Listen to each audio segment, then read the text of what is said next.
Hello friends, welcome back to my YouTube channel. This is Professor Nilesh Anandwani and today we are going to discuss about chapter number 16. Introduction of a chapter number 16. This is digestion and absorption. This is fully related to food material, energy production, waste material formation, etc. etc. So आज हम discuss करने वाले हैं introduction to the digestion and absorption chapter number 16. तो चलिए detail में start करते हैं chapter number 16 digestion and absorption. तो सबसे पहले हम डाइजेशन और एब्सॉर्प्शन ये दो शब्द का मतलब नहीं देखेंगे. वैसे हम बेसिकली क्या करते हैं, जब हम चैप्टर स्टार्ट करते हैं तो चैप्टर के टाइटल को हम डिस्क्राइब करते हैं, लेकिन यहाँ पे जो टाइटल है वो एकदम सिंपल सा टाइटल है. टॉपिक जो है डाइजेशन और एब्सॉर्प्शन सिंपल है, लेकिन हम इनको शुरुआत से लेके एंड तक पूरा का पूरा इंट्रोडक्शन देखते हैं. So let's start. See when we are eating any kind of a food material, हम जब कोई भी फूड मटेरियल, अगर हम पहले ये डिस्कस करें, so why we are eating a food material, is this is a necessity to eat the food material? So yes, there are two main purpose. First purpose is to fill our belly and second purpose is to generate energy. Generate energy is the priority. हम खाना क्यों खाते हैं उसके main दो purpose है. एक तो हमारी बॉडी में जो एम्प्टी स्टमक है उसे भरने के लिए, और दूसरा उससे ज़्यादा वैल्यूएबल है, दूसरा वो है एनर्जी फॉर्म करना. तो हम जो भी खाना खाते हैं उससे हमारी बॉडी में काफ़ी सारी मात्रा में एनर्जी फॉर्म होती है, और वो एनर्जी जैसे आप एटीपी के नाम से पहचानते हैं, ये एनर्जी हमारी पूरी बॉडी में फैलती है, ये हमारी पूरी बॉडी में ट्रांसफ़र होती है, हमारे सभी सेल्स को ये एनर्जी मिलती है, और इस एनर्जी की मदद से हम पूरे दिन में जितने भी काम होते हैं, हमारे वर्किंग होते हैं, वो करते हैं. अब मैं आपके सामने डिस्कस कर रहा हूँ, बोल रहा हूँ, तो मुझे बोलने के लिए भी एनर्जी चाहिए. तो एनर्जी कहाँ से मिल रही है? मैंने कल रात को जो खाना खाया होगा उसकी एनर्जी मेरे पास है, मेरी बॉडी में, मेरे सेल्स में, साइटोप्लाज्म में, माइटोकॉन्ड्रिया में, और वो एनर्जी मैं अभी यूज़ कर रहा हूँ आपके साथ डिस्कस करने में, आपके साथ बातें करने में, आपको पढ़ाने में. ठीक है. So in a complete day, whatever we are doing, either we are running, walking, we are doing any business, we are teaching, we are engineer, doctor, whatever our lifestyle, whatever our business and our fundas are there, doesn't matter. हमें पूरे दिन में काम करने के लिए जो भी एनर्जी चाहिए होती वो हमारी बॉडी में फूड खाने से मिलती है, और वो फूड कैसे डाइजेस्ट होता है हमारी बॉडी में, वो मैं आपको आज डिटेल में इंट्रोडक्शन बताने वाला हूँ. तो चलिए डिटेल में देखते हैं. Remember this chapter, digestion and absorption, this chapter is very valuable from the unit 5 human physiology, and this chapter has too much to be discussed. Around 2 to 3 MCQs are going to be asked from this chapter, so it is very valuable chapter for the NEET examination. I'll tell you, in the introduction you must know 5 different words. If you know the concept of these 5 words, then your complete introduction is covered, and so many terminology from the chapter also it is covered. So I'll tell you 5 important words. First is ingestion. Second one is digestion. Third one is absorption. Fourth one is, you can say, assimilation, and fifth word is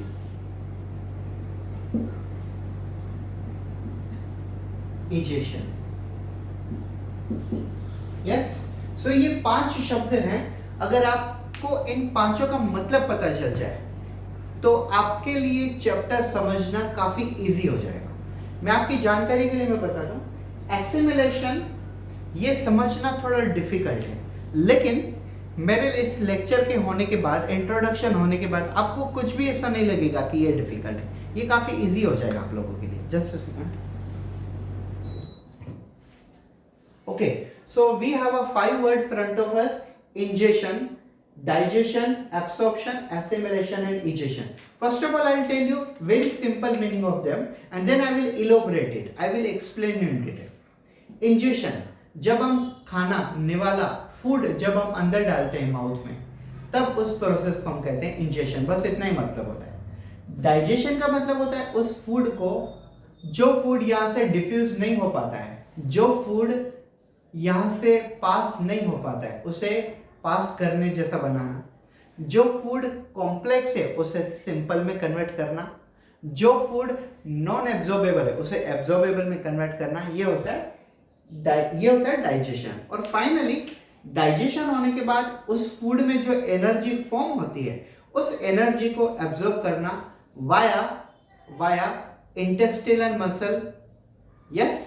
और उसके बाद मतलब intestinal muscle में से blood vessel उनको energy को absorb करेंगे, और एब्जॉर्ब करने के बाद ये ब्लड वेसल हमारे सभी सेल्स तक एनर्जी को ट्रांसपोर्ट करेंगे, इसे हम कहेंगे एसिमिलेशन।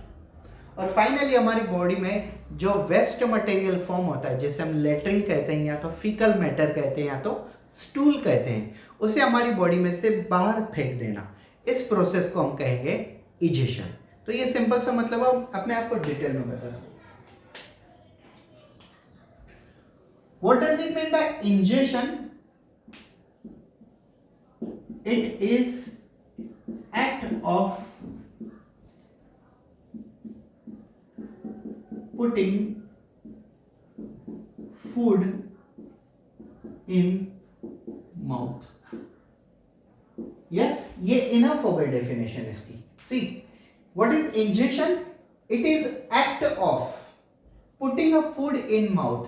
ये एक ऐसी प्रक्रिया है जिसमें हम सिर्फ फूड को माउथ में डालते हैं, बाकी कुछ भी नहीं। Our mouth is a elliptical structure. क्या होता है elliptical? Elliptical means which have ability to open close, open close, open close. So opening closing of mouth, this function make the mouth elliptical organ. And what is ingestion? Taking a food and putting in the mouth, this is called ingestion, nothing else. सिर्फ इतना ही ingestion होता है। अब main जो point है यहाँ पे, जो मेन पॉइंट है वो है डाइजेशन। तो डाइजेशन समझ लीजिए, digestion is nothing but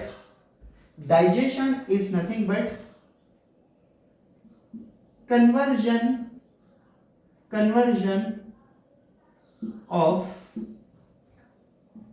non-digestible, non-diffusible,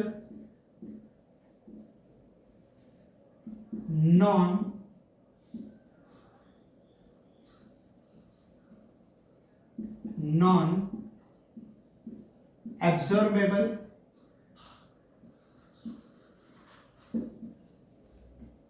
into अबे ये क्या है देखिए, digestion is nothing but conversion of, किसका conversion?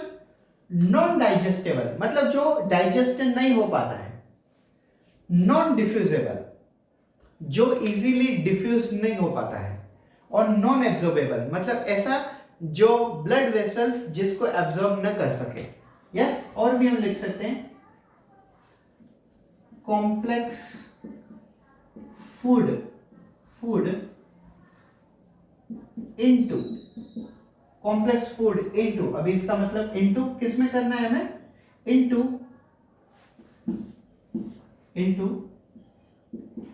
Digestible,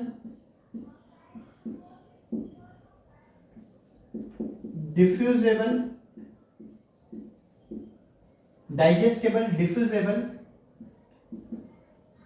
absorbable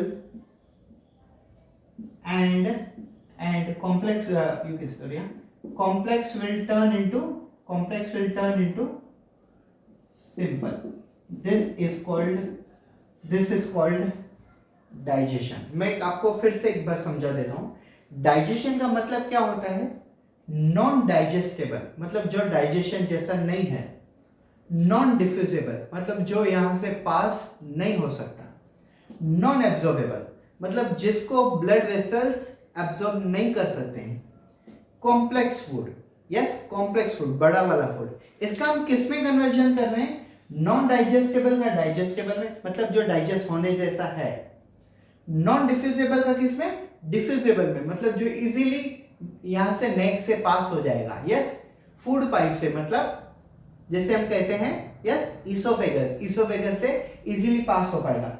non absorbable, जिसको ब्लड वेसल एब्जॉर्ब नहीं कर सकती वो एब्जॉर्बेबल हो जाएगा, और कॉम्प्लेक्स फूड मटेरियल बड़ा वाला है वो सिंपल में कन्वर्ट हो जाएगा। इसे हम कहते हैं डाइजेशन। अब मैं आपको प्रैक्टिकल ये समझाने की कोशिश करता हूं। आप ये देखिए, just imagine that if you are taking a biscuit, yes, if you are taking a biscuit, so you are putting into mouth, do you think that it is a digestible right now? No. Do you think it will pass automatically? No. So what is that? It is a non-diffusible. Do you think that it will be absorbed by blood vessel? If it is not passing from this, how it is going to be absorbed by blood vessel? So obviously it is non-absorbable, correct? Then it is a complex food material. Our body need energy. Our body need energy in the form of ATP. But on self, biscuit is a complex food material. No doubt, from biscuit we will get energy in the form of ATP. But right now, at this moment, this is complex. Correct? मान लो आप एक biscuit खा रहे हो, तो biscuit कैसा है? Non digestible है, ये डाइजेस्ट नहीं हो पाएगा, और ये नॉन डिफ्यूजेबल है, मतलब यहां से पास भी नहीं हो पाएगा। ये नॉन एब्जॉर्बेबल है, मतलब इसको ब्लड वेसल्स भी एब्जॉर्ब नहीं कर पाएंगे अपने तरफ। और ये कॉम्प्लेक्स फूड में, कॉम्प्लेक्स फूड आपको दिखाई दे रहा है, इतना बड़ा सा टुकड़ा, इतना बड़ा सा बिस्किट, ये कॉम्प्लेक्स है। हमें पता है कि इसमें से आगे चल के एनर्जी बनेगी जो एटीपी कहलाएगी, और हमारी बॉडी को इससे फंक्शन करने में हेल्प मिलेगी। लेकिन ये आगे की बात है, फिलहाल ये पॉसिबल नहीं है। फिलहाल जो ये बिस्किट का इतना बड़ा पीस है वो तो कॉम्प्लेक्स फूड है ना, फिर हम उसे क्या करते हैं, हम इसे मुंह में डालते हैं, और मुंह में डालने के बाद टीथ उस बिस्किट को कट करेंगे, ग्राइंड करेंगे, पेस्ट करेंगे, सलाइवरी ग्लैंड उसमें सलाइवा ऐड करेंगे, फिर वो बिस्किट एक सॉलिड मटेरियल से क्या बनेगा, एक पेस्ट बन जाएगा, और पेस्ट यहां से गले में से इजीली पास हो जाएगा। तो इजीली पास हो जाएगा मतलब क्या बन जाएगा, नॉन डिफ्यूजेबल इंटू डिफ्यूजेबल बन जाएगा, नॉन डाइजेस्टेबल इंटू डाइजेस्टेबल बन जाएगा, और यही जब हमारे इंटेस्टाइन में जाएगा, स्टमक में जाएगा, तो हमारी ब्लड वेसल उसे एब्जॉर्ब कर लेगी। तो पहले जो वो बिस्किट था वो नॉन एब्जॉर्बेबल था, लेकिन अभी वो एब्जॉर्ब हो सकता है इजीली, और पहले वो कॉम्प्लेक्स था, अब वो क्या बन गया है, सिंपल फूड मटेरियल, जिससे हमें क्या मिलेगी, एनर्जी मिलेगी। Are you getting? Remember, non-digestible biscuit turn into digestible. When we put biscuit into mouth, our salivary gland put some saliva, as well as our teeth cut the food, cut the biscuit, grind the biscuit, and you can say paste the biscuit. And our tongue had play a very important role while mixing a saliva with a food material. So now it turn into the you can say slurry or paste. Now this paste is a digestible. It will pass from the esophagus, so it is diffusible. It will be absorbed by blood vessels, so it is absorbable. And finally, it is turned from complex food into the simple food material. Correct? This is turned from complex food into the simple food material. So this is about digestion. आप लोगों को clearly समझ गया होगा अब digestion, मैं guarantee से देता हूँ। अब आपको कोई भी बुक्स में, इंटरनेट पे, गूगल पे कहीं से सर्च करने की जरूरत नहीं, कहीं से पढ़ने की जरूरत नहीं। डाइजेशन का मतलब क्या होता है? Digestion is nothing but the conversion of non diffusible, you can say non digestible, non diffusible, non absorbable complex food into diffusible, digestible, absorbable and simple food material. This is called digestion. Now moving towards absorption. What does it mean by absorption? Absorption means suction of energy, suction of energy by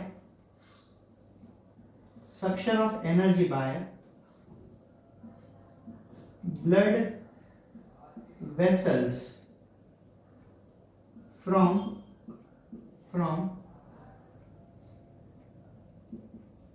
you can say walls of intestine और you can से intestinal wall, ये एक ही चीज हो गई। अब आप ये देखिए, फूड मटेरियल फूड मटेरियल नेक से होके स्टमक में आता है. Yes, food material passing from esophagus, from neck region, then entering into the stomach. This is correct. Then from the stomach, food is passing into the walls of intestine. Actually, food is passing from intestine, correct? And intestine are well connected to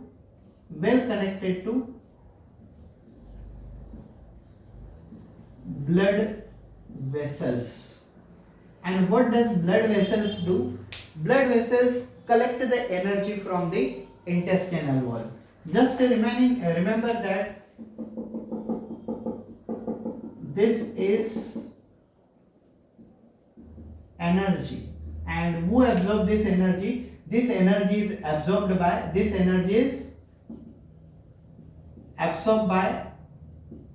blood vessels, and this process is called absorption. मतलब absorption का मतलब क्या होता है? हम जो खाना खा रहे हैं वो खाना माउथ से लेके फेरिंग से लेके इसोफेगस को क्रॉस करके इसोफेगस से आगे चल के स्टमक से आगे जाके इंटेस्टाइन में जाता है. और इंटेस्टाइन में क्या होता है? इंटेस्टाइन की जो पाइप होती है, ल्यूमेन होती है, फूड मटेरियल उसके अंदर घूमते रहता है. और ये इंटेस्टाइन के वॉल से ब्लड वेसल्स जुड़े होते हैं. ब्लड वेसल्स क्या करते हैं? उस एनर्जी को इंटेस्टिनल वॉल से, इंटेस्टाइन की वॉल में से एब्जॉर्ब कर लेते हैं. अब ये एनर्जी कहाँ आ जाती है? ये एनर्जी आ जाती है ब्लड वेसल्स के अंदर. कहाँ आ जाती है ये एनर्जी? ये एनर्जी आती है ब्लड वेसल्स के बिल्कुल अंदर आ जाती है. अब हम इस एनर्जी को क्या करेंगे? हम ट्रांसपोर्ट करेंगे सभी सेल्स की तरफ, जिसे हम कहेंगे असिमिलेशन. फिर से एक बार समझ लीजिए. Food material from mouth, it enters into the pharynx, esophagus, stomach, and then it enters into the intestine. Intestine is a coily. Yes, food passes from the pipe of intestine, and this intestine, the wall of this intestine are connected to the wall of this intestine are connected to, yes, they are connected to blood vessels, and blood vessel suck the energy. Blood vessel suck the energy means blood vessel absorb the energy. So energy or ATP molecule or glucose molecule directly enters into the blood vessels. I will show you. See, these are the artery, correct? And this artery, after absorbing energy, so this energy enters into the artery. Now we are going to transfer this energy to each and every organ, each and every tissue, and each and every cells of our body by the process called assimilation. मैं आपको ये बार बार repetition क्यों पढ़ा रहा हूँ? ये मेरी actually आदत है. कैसी आदत है? ये काफ़ी अच्छी आदत है. क्यों? अगर आप इंट्रोडक्शन को रिपीटेशन से बार बार प्रॉपरली समझाएं तो चैप्टर में आगे समझने में आपको कोई भी दिक्कत नहीं आएगी. क्यों ऐसा? When we will enter into the chapter, there are so many places where assimilation word comes. There are so many places where absorption digestion word comes. So that time you will not get any problem while understanding those topics, because you are already, these topics are very much clearly understood. Yes, moving towards assimilation. So I'll tell you what is assimilation. Assimilation में यहाँ पे explain करता हूँ. और let me see how much can you see this area. Yes, you can see this area. So what does it mean by assimilation?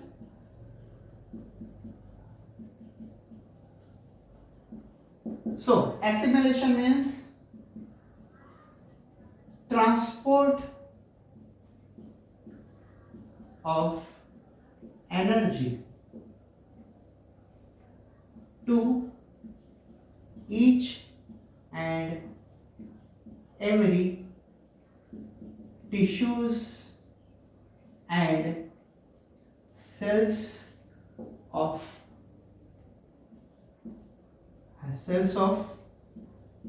our body through blood vessels. It is called assimilation. अब definition समझ लीजिए. इन शब्दों को properly imagine कीजिए, आपको खुद ही समझ जाएगा। मतलब assimilation, it is transport of energy, energy का ट्रांसपोर्ट करना to each and every tissues and cells of our body. Transport करना कहां पे? हमारे बॉडी के हर टिश्यू और हर सेल्स तक, to our body through the blood vessels. मैं आपको एक एग्जांपल बताता हूं। Just imagine that this is one cell, this is another cell, this one is third cell, this one is fourth cell, this one is fifth cell and this one is sixth cell। तो ये हमारी body के 6 sales हैं, ये मतलब ये हमारी body का एक टिश्यू है, ठीक है। So this is one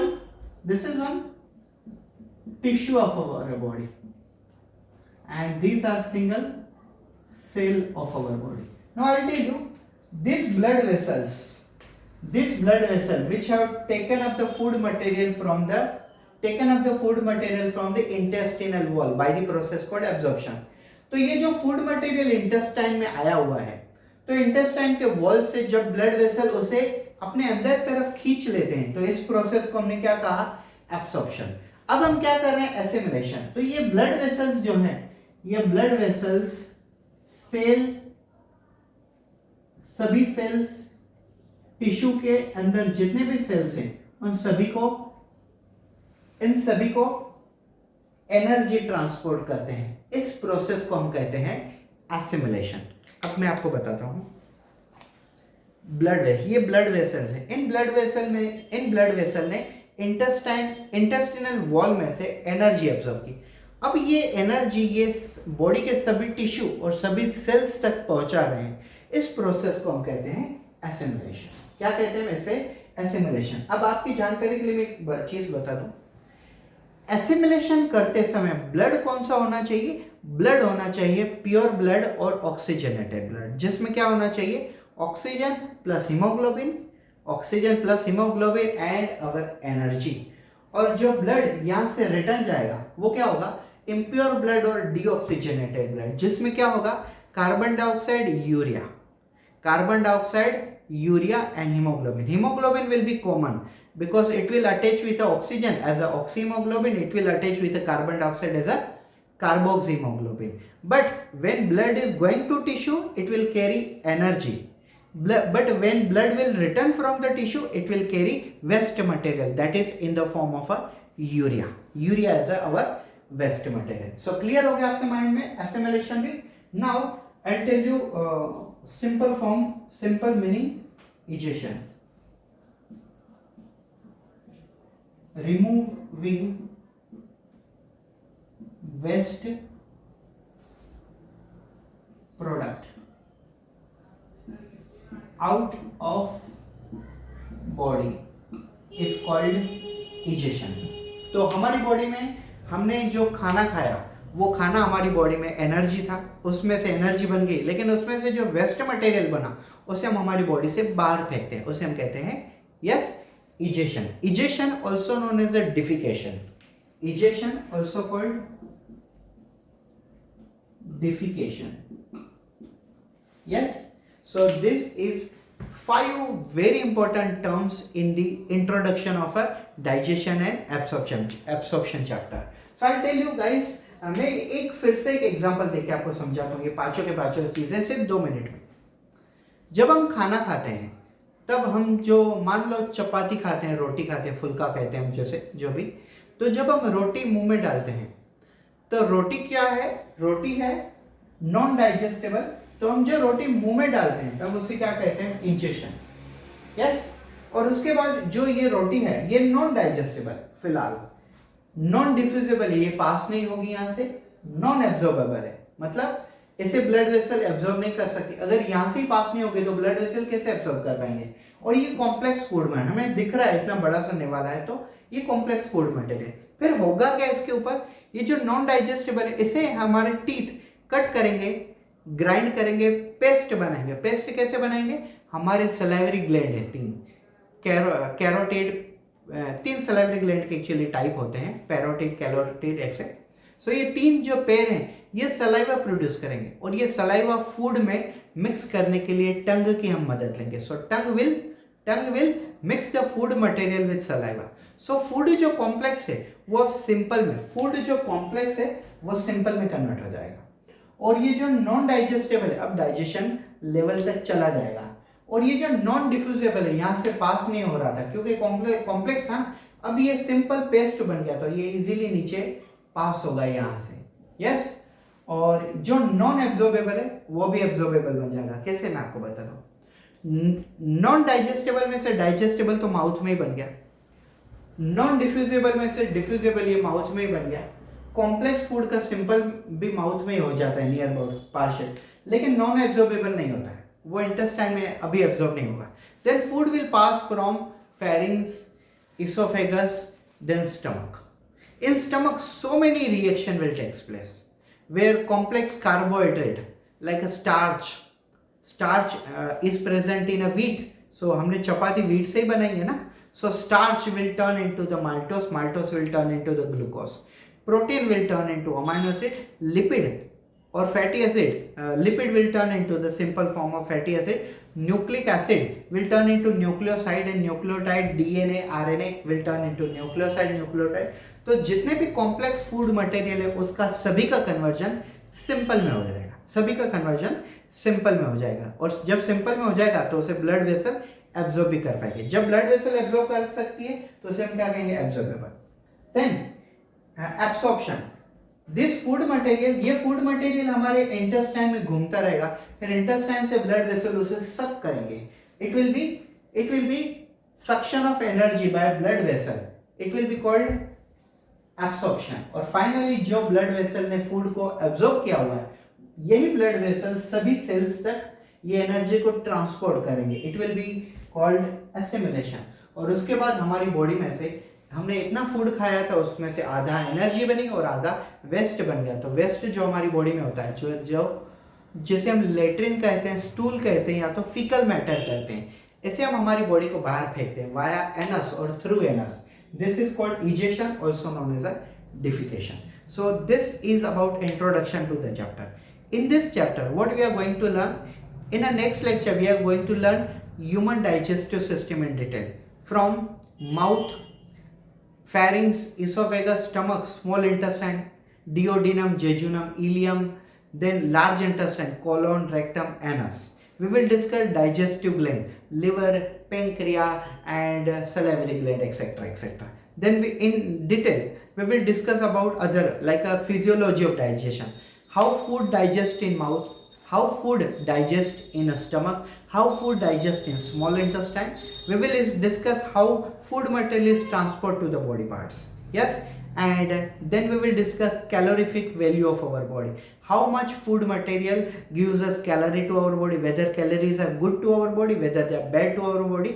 It is good for womb, it is bad for womb. We will discuss all these things, and at the end of this chapter we will discuss some digestive disorders like a vomiting, constipation, indigestion, jaundice, etc., etc. So thank you so much for watching this video. It was the introduction to our video. If it is valuable to you, if you like this video and if you understood everything in too much detail, then please hit the bell icon, hit the like button, subscribe to our channel and press the bell icon so that you will be notified whenever I will come online or whenever I will upload any video. Thank you so much for watching this video. Have a good day.